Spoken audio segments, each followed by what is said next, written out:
Hello बच्चों, कैसे हैं आप सब। आशा करती हूँ कि आप स्वस्थ होंगे, मस्त होंगे और अपनी पढ़ाई में व्यस्त होंगे। आपकी इसी पढ़ाई को आगे बढ़ाते हुए आज हम पढ़ने जा रहे हैं एक नया पाठ जिसका शीर्षक है भय का भूत।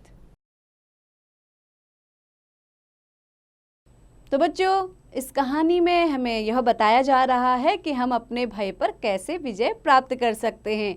तो आइए इस कहानी को शुरू करते हैं। आप लोग भी ध्यान से सुनिएगा। यह झूठे भय की एक अद्भुत कहानी है। इस कहानी में बताया है कि मिथ्या भय बड़े बड़ों को सताता है। कैसे? आओ इस पाठ को पढ़कर जाने। गंगापुर नामक गांव में छोटी सी कुटिया में एक चंदा नाम की बुढ़िया रहती थी। उसके पास कहानियों का पिटारा था। उसका एक पोता था।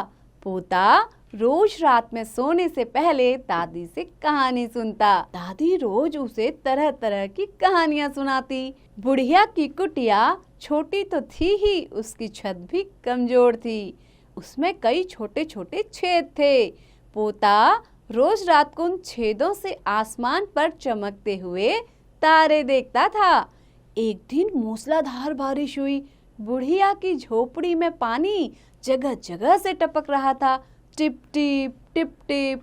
बुढ़िया बारिश, बिजली, जंगली जानवरों के डर से थर थर कांप रही थी। इस बात से अनजान पोता दादी की गोद में लेटा कहानी सुनने के लिए मचल रहा था। बुढ़िया खींच कर बोली, अरे बेटा, क्या कहानी सुनाऊं?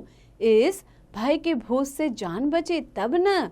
पोता उठकर बैठ गया। उसने पूछा, दादी, ये भय का भूत कौन है? भय का भूत क्या शेर, बाघ, हाथी से भी बड़ा और ताकतवर होता है? दादी छत से टपकते हुए पानी की तरफ देखकर बोली, हाँ बेटा, भय का भूत न शेर से डरता है न बाघ से। कोई किसी से डरे न डरे, पर भय के भूत से जरूर डरे। संयोग से मुसीबत का मारा एक बाघ बारिश से बचने के लिए झोपड़ी के पीछे बैठा था। बेचारा बाघ बारिश से घबराया हुआ था। बुढ़िया की बात सुनते ही वह और डर गया। उसने सोचा, यह भय का भूत क्या भला है? जरूर यह कोई बड़ा जानवर है। तभी तो बुढ़िया शेर, बाघ और हाथी से अधिक भय के भूत से डरती है। इससे पहले कि बाहर आकर वह मुझ पर हमला करे, मुझे ही यहाँ से भाग जाना चाहिए। बाघ ने सोचा और झटपट वहां से दुम दबाकर भाग गया। उसी गांव में एक धोबी रहता था।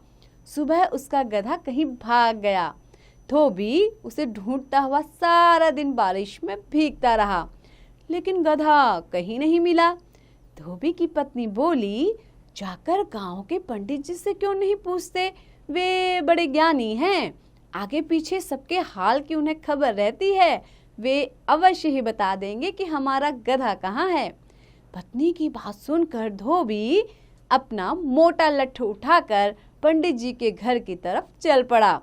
उसने देखा कि पंडित जी के घर में बारिश का पानी भरा है। पंडित जी एक बर्तन से उसे पानी को उलीच उलीच कर फेंक रहे हैं।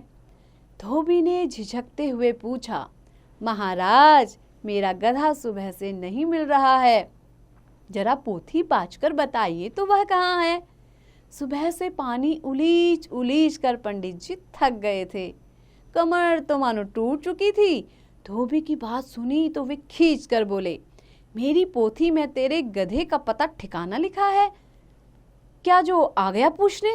अरे जाकर ढूंढ उसे किसी जंगल या तालाब में। धोबी वहां से चल दिया। चलते चलते वह एक तालाब में पहुंचा। तालाब के किनारे ऊंची ऊंची घास उग रही थी। उसी घास में बेचारा बाघ छिपा बैठा था। वह भय के भूत के डर से थर थर कांप रहा था।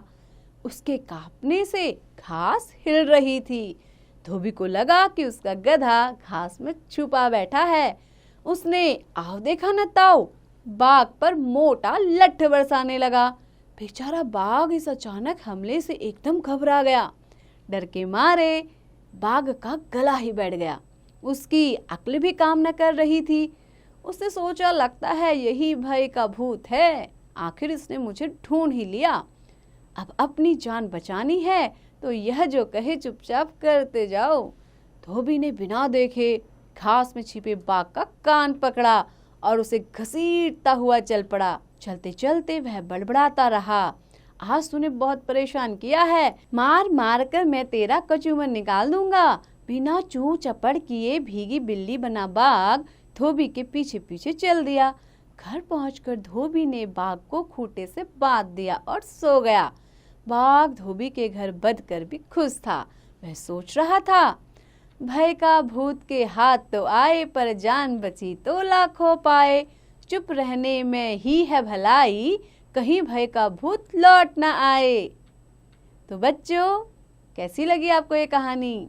आशा करती हूँ कि आपको बहुत पसंद आई होगी और आपने भय के भूत के बारे में भी सुना होगा और अच्छे से समझा होगा। तो बच्चों, इससे आपको क्या सीख मिली कि आपको क्या करना है, कभी भी किसी चीज़ से डरना नहीं है। आपके मन में किसी भी प्रकार का कोई भय कभी भी नहीं रहना चाहिए। तो बच्चों, ऐसे ही पढ़ते रहिए, आगे बढ़ते रहिए और हाँ, इसका अभ्यास भी जरूर कीजिए।